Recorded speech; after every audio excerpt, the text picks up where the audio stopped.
প্রিয় বন্ধুরা, আসসালামু আলাইকুম। কেমন আছেন আপনারা সবাই? আশা করি সবাই ভালো আছেন। তো চলে আসলাম আপনাদের মাঝে আবার একটা ভিডিও নিয়ে। তো এই ভিডিওটা করার উদ্দেশ্য একটাই, সেটা হলো যে ভূমি অফিস অর্থাৎ জমি রেজিস্ট্রি অফিস, এইটা জয়পুরহাট থেকে একটু দূরে।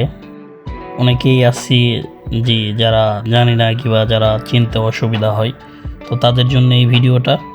এবং এই ভিডিওতে দেখানো হয়েছে যে কিভাবে আপনারা এই জয়পুরহাট রেজিস্ট্রি অফিসে যাইতে পারবেন এবং ভাড়া কত আর কিভাবে যাবেন, এইটাই আপনাদের মাঝে আজকে তুলে ধরব। তো চলুন কথা না বাড়িয়ে আপনাদেরকে লোকেশনটা দেওয়া হোক, কিংবা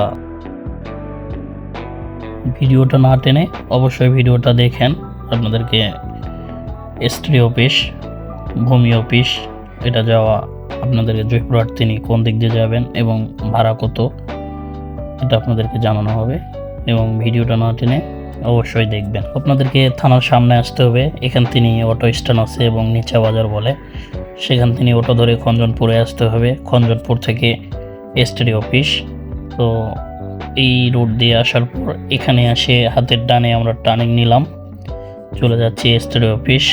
এবং সেখান থেকে অটোতে ওঠার সময় আপনাদের খঞ্জনপুরের ভাড়া হলো 10 টাকা, আর এই রেজিস্ট্রি অফিস যদি আসেন তাহলে 15 টাকা কিংবা 20 টাকা আপনাদের কাছ থেকে ভাড়া নিয়ে একদম রেজিস্ট্রি অফিসে আপনাদেরকে নিয়ে যাবে। তো ভিডিওটাতে কেউ বিরক্ত হবেন না, এটাই আপনাদের মাঝে তুলে ধরা হয়েছে যে কিভাবে আপনারা এই খঞ্জনপুর আসবেন এবং রেজিস্ট্রি অফিস। কারণ আমাদের শহর থেকে অনেকটাই দূরে, গ্রামের, যদিও পৌরসভার ভিতরে দেখতে দেখা যায় যে গ্রামের পরিবেশ।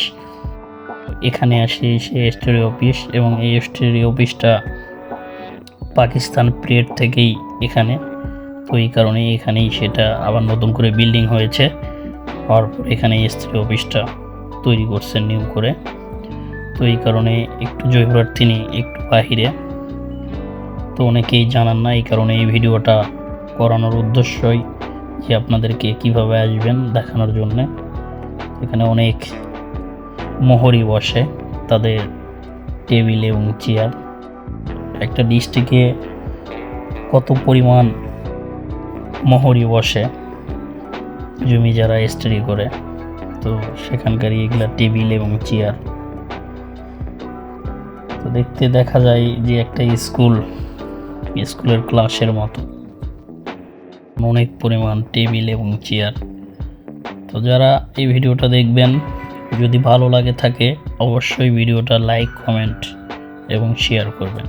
এখানে আসার পর আমরা আজকে এসেছি শুক্রবারের দিন, এই কারণে এই রেজিস্ট্রি অফিসটা বন্ধ, কোনো মানুষ নাই, একদম নিরিবিলি নিস্তব্ধ একটা পরিবেশ। তো এখানে আসার পর দেখতে পারলাম যে সাইটে যে ফাঁকা জায়গাটা আছে সেখানে কিছু ছোট ভাই খেলাধুলা করছে।